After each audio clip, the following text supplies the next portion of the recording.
So the beginning after the end के एक नए पार्ट में आप सबका स्वागत है। इसको मैं कंटिन्यू करूंगा, लेकिन आप सबको लाइक करना होगा और अगर नए हो तो सब्सक्राइब करो आगे की स्टोरीज जल्दी से जल्दी और डिटेल में देखने के लिए। पिछले एपिसोड में हमने देखा था आर्थर को एल्डर वेरियन ट्रेनिंग के लिए पूछता है और उसके बाद वो उसे रेनिया नाम की एक मेज के पास ले जाता है, जहाँ पे आर्थर अपने मॉम और डैड को बता देता है कि वो ठीक है और अब वो एल्डर वेरियन के पास रुक जाता है ट्रेनिंग करने के लिए। अब आगे एपिसोड के शुरू में हमें 3 साल बाद की कहानी दिखाया जाता है। हम टेस को देखते हैं जो कि आर्थर के पैर में एक जोर से पिंच करती है और उसे उठा देती है। आर्थर दर्द से चिल्लाने लगता है और कहता है, ये क्या कर रही हो तुमने अपनी माना का यूज किया मेरे एंकल को ट्विस्ट करने के लिए। क्या तुम कोई और तरीका नहीं ढूंढ सकती हो? पर वो कहती है, मैं क्या कर सकती हूँ, नॉर्मली कहूँ तो तुम उठते ही नहीं हो और उसके अलावा तुम्हें तो खुश होना चाहिए, मेरे जैसे एक प्रिंसेस तुम्हें आके उठा रही है। आर्थर कहता है, क्या कहा तुमने? पर यहाँ पे तो मुझे जो नौकरानियाँ हैं वो भी खूबसूरत लगता है। यह सुन के उसे बहुत गुस्सा आता है। कुछ देर बाद हम देखते हैं वो दोनों नीचे आ रहे थे, पर तभी वेरियन उन दोनों को देखता है और कहता है, तुम दोनों को बहुत समय लगा, चलो अब जल्दी करो, प्रैक्टिस के लिए तैयार हो जाओ। तभी आर्थर नरेट करता है, यहाँ पे 4 बेसिक एलिमेंट्स एग्जिस्ट करते हैं और उनके हायर फॉर्म्स जैसे कि आइस, ग्रेविटी, लाइटनिंग और साउंड। जो हायर मेजेस होते हैं जिसको अपने एलिमेंट पर बहुत अच्छा कंट्रोल है वही उनको कंट्रोल कर सकता है और उन्हें ही हम डेविएंट्स कहते हैं। ड्वार्फ्स जो कि सिर्फ अर्थ या फिर फायर को कंट्रोल कर सकते हैं या फिर मैनिपुलेट कर सकते हैं, पर एल्व्स के जैसे उन्हें भी अपने एलिमेंट्स पर बहुत ज़्यादा हायर कंट्रोल होता है।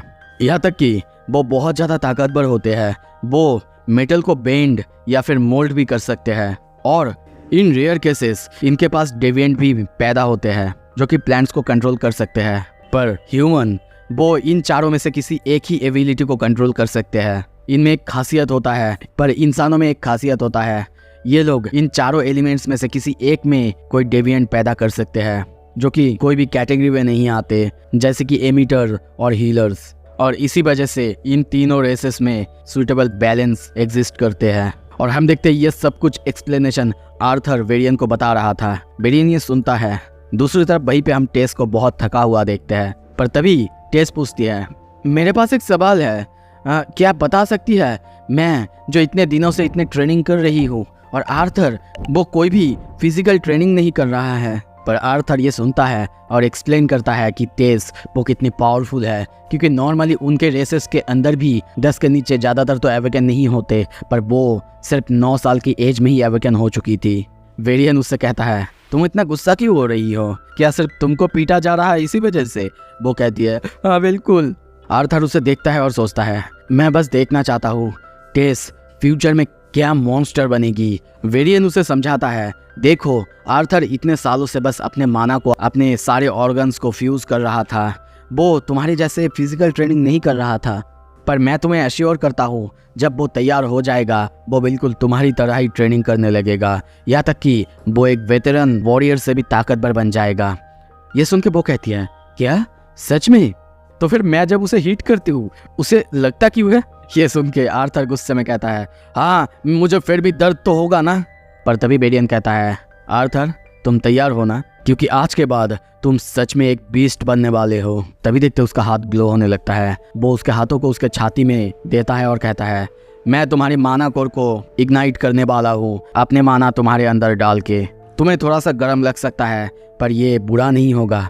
पर तभी देखते हैं वहाँ पे उसका माना जब आर्थर के बॉडी के अंदर पहुँचता है, आर्थर चीखने लगता है और तभी वहाँ पे जोरदार एक ब्लास्ट होता है जिससे वेरियन बहुत बहुत दूर एक पेड़ पे जाके धक्का खाता है। यहाँ तक कि टेस उसकी भी हालत खराब हो चुकी थी। वेरियन अब कहता है, क्या आखिर ये क्या है? टेस दौड़ते हुए आर्ट के पास जाती है। दूसरी तरफ वेरियन वो उसके पास आता है और कहता है, अब मुझे समझ में आ रहा है तुमने अब तक मुझसे ये छुपाया क्यों, पर मैं तुमसे एक और बार पूछूंगा, आखिर तुम्हारा विल किस टाइप का है? वो कहता है, वो एक ड्रैगन थी। ये सुनते ही वेरियन बहुत ज़्यादा हैरान होता है और सोचता है, डियर लॉर्ड, एक रियल ड्रैगन ट्रेमर? क्या मैं सच में एक ड्रैगन ट्रेमर को ट्रेन कर रहा हूँ? सीन शिफ्ट होता है। कुछ देर बाद हम देखते हैं आर्थर अपना आँख खोलता है, उसे बिस्तर में देखते हैं, उसी के पास वेरियन। वो कहता है, कैसे हो आर्थर? आर्थर कहता है, ये तो मुझे आपसे पूछना चाहिए, मैं जब बेहोश हो रहा था तब आपको बहुत ज़्यादा शौक देखा था। वो कहता है हाँ मैं अब शांत हो चुका हूँ। आर्थर कहता है तो फिर आप प्रॉमिस करते हैं ना मेरे जाने के बाद भी ये राज अब राजी रखेंगे।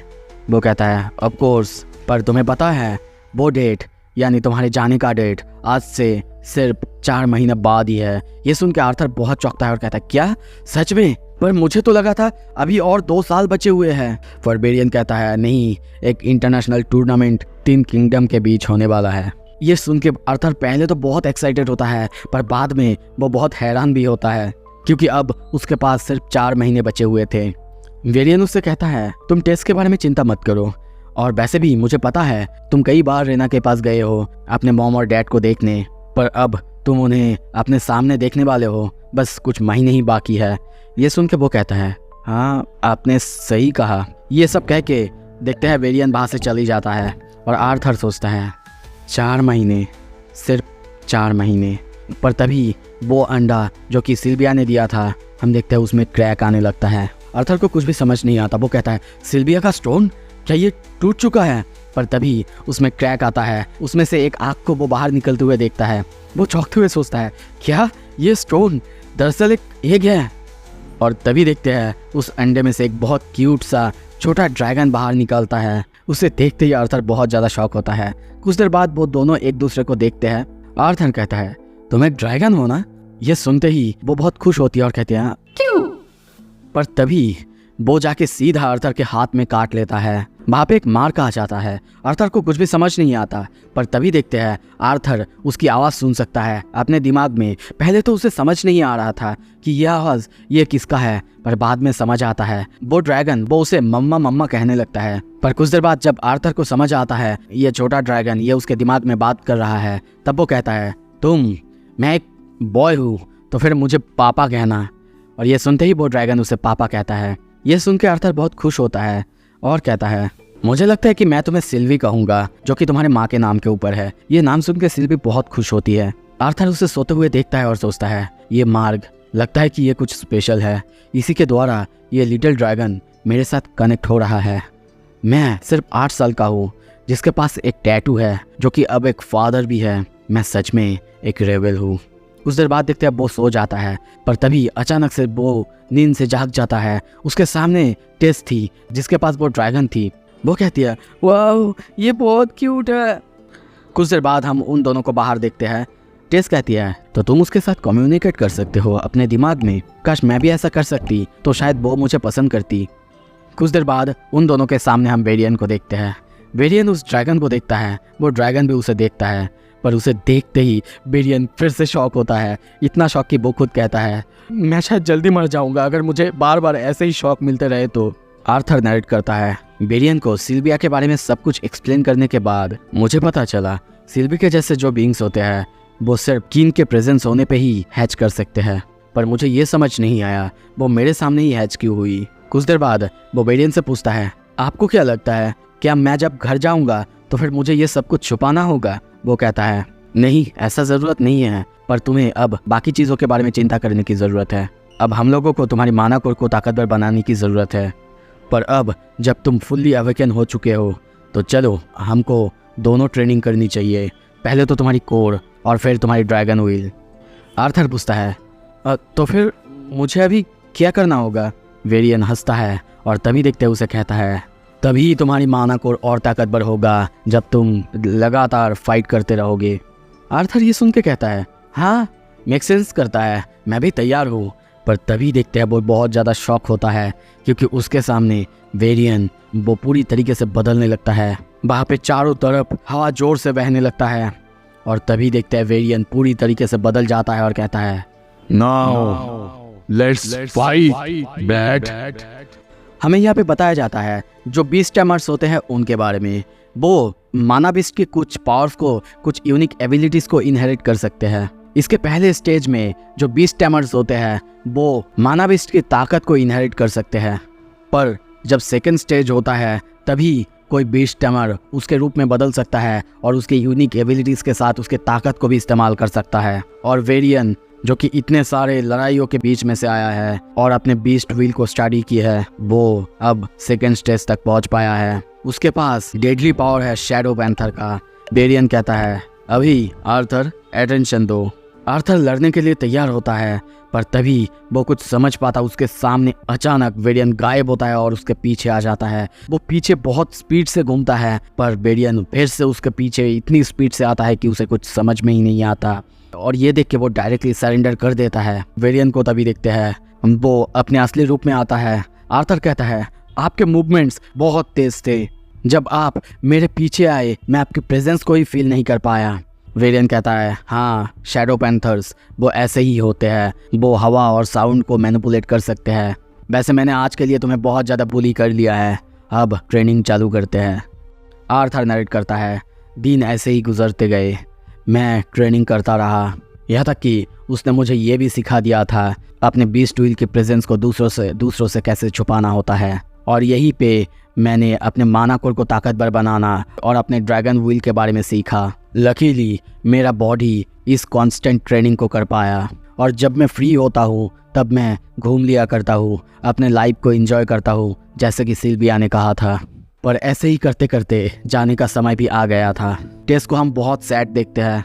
कुछ देर बाद देखते हैं सिल्विया का जो फेदर था उससे वो सिल्वी की मार्क भी छुपा देता है। तभी पीछे से बेरियन आता है और उसे कहता है, जाने का समय हुआ है आर्थर। और तभी देखते हैं वो उसे एक चीज़ देता है और कहता है, ये तुम्हें फॉरेस्ट के अंदर नेविगेट करने में मदद करेगा, और वैसे कहो तो हो सकता है कोई और प्रिंसेस तुम्हें मिल जाए वहाँ पे। ये सुन के टेस को बहुत ज़्यादा गुस्सा आता है। और तभी देखते हैं आर्थर उसके पास जाता है और कहता है, हम लोग जल्दी मिलेंगे टेसिया, और तुम अपने ग्रैंडपा के साथ ट्रेनिंग करोगी, तो हो सकता है इसके बाद जब हम दोनों मिलेंगे तो तुम मुझसे बहुत ज़्यादा ताकतवर हो सकती हो। मैं तुम्हें मिस करूँगा टेस। और वो उसे हक कर लेता है। टेस ये देख के रो देती है, और तभी वो भी कहती है, मैं भी तुम्हें मिस करूँगी यार। कुछ देर बाद वो कैरिज में उठता, पर तभी उसके सामने वही बंदा था जो कि कुछ साल पहले उसे बुले किया था। पर वो उसे कहता है, अरे ये तो आर्थर है, वही ह्यूमन ब्रेड। पर आर्थर को वो याद नहीं था, इससे उसे बहुत गुस्सा आता है। आर्थर कहता है, ओह ईवियासुर है ना। पर वो कहता है, क्या कहा तुमने?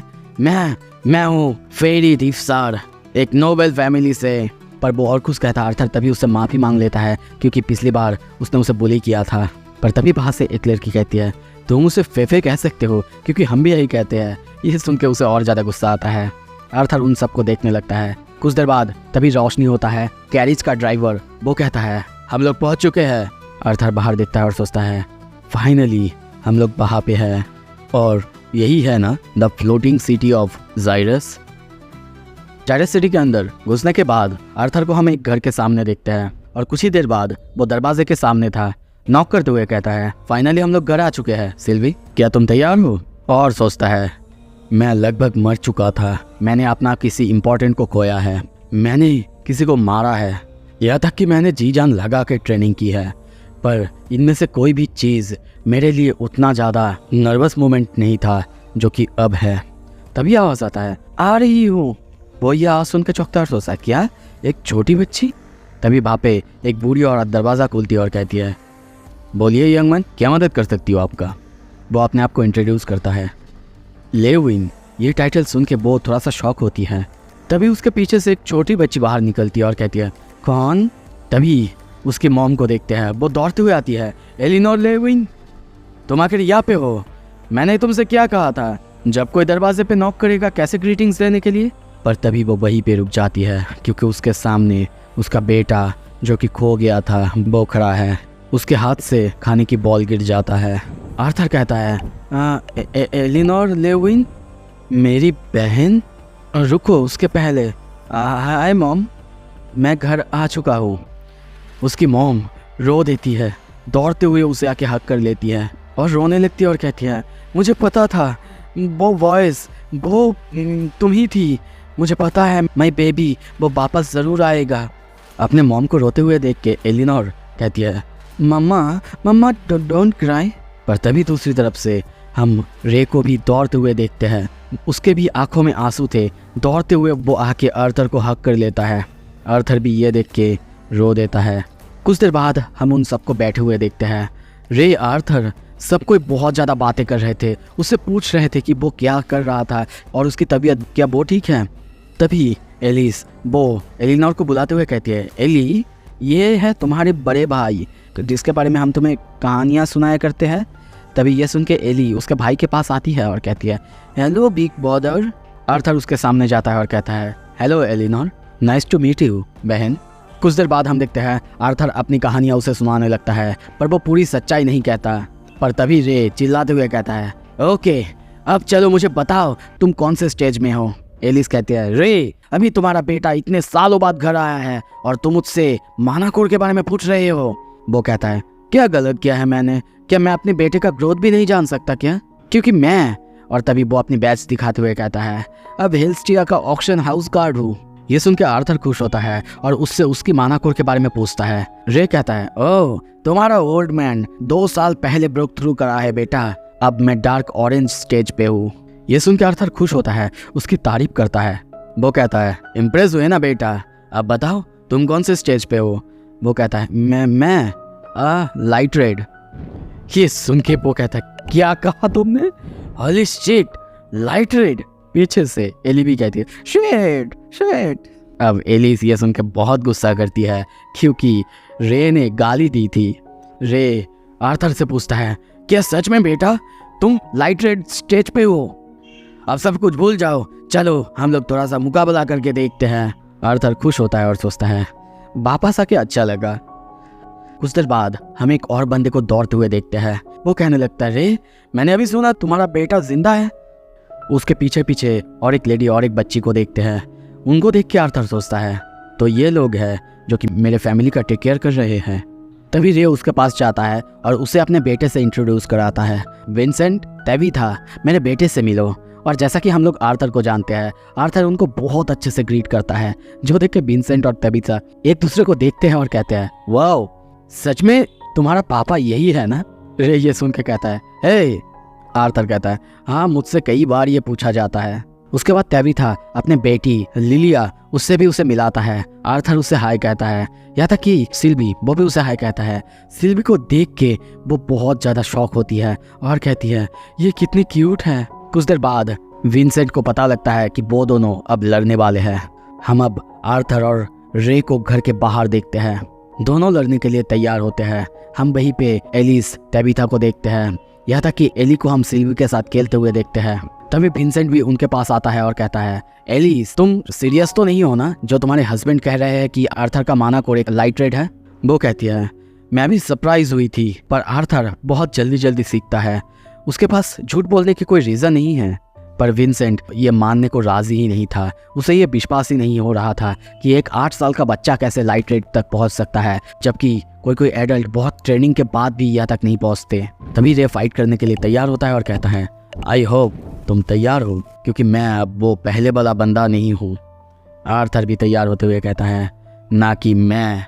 तभी आर्थर बहुत तेजी से रे की तरफ दौड़ता है और उसे घूमते हुए एक किक मारता है, पर रे उसके पैर को पकड़ लेता है और कहता है, तुम्हें और कोशिश करनी होगी बेटा। पर आर्थर फिर से घूमते हुए और एक एल्बो से मारता, पर रे उसको पकड़ लेता है, दूर फेंकता। और तभी देखते आर्थर उसकी ड्रेस को पकड़ लेता है और उसे उठा के दूर फेंक देता है। आर्थर कहता है, तो क्या लगता है पापा?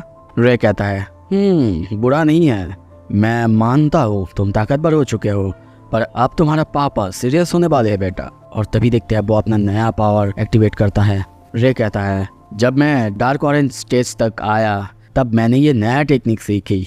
आर्थर अब इस दुनिया की पावर के बारे में नरेट करता है कि इस दुनिया में बहुत जल्द ही सबको पता लगाना होता है उनके अंदर कौन से एलिमेंट का पावर है, ताकि वो उसी को लेकर ट्रेनिंग कर सके।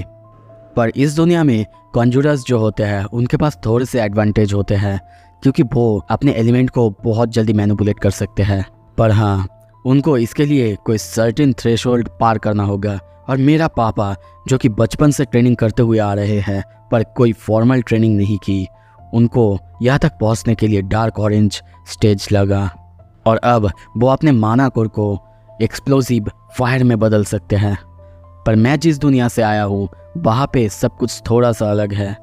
तुम्हें बचपन से बताया नहीं जाता कि तुम आगे जाके कौन सा रास्ता लोगे।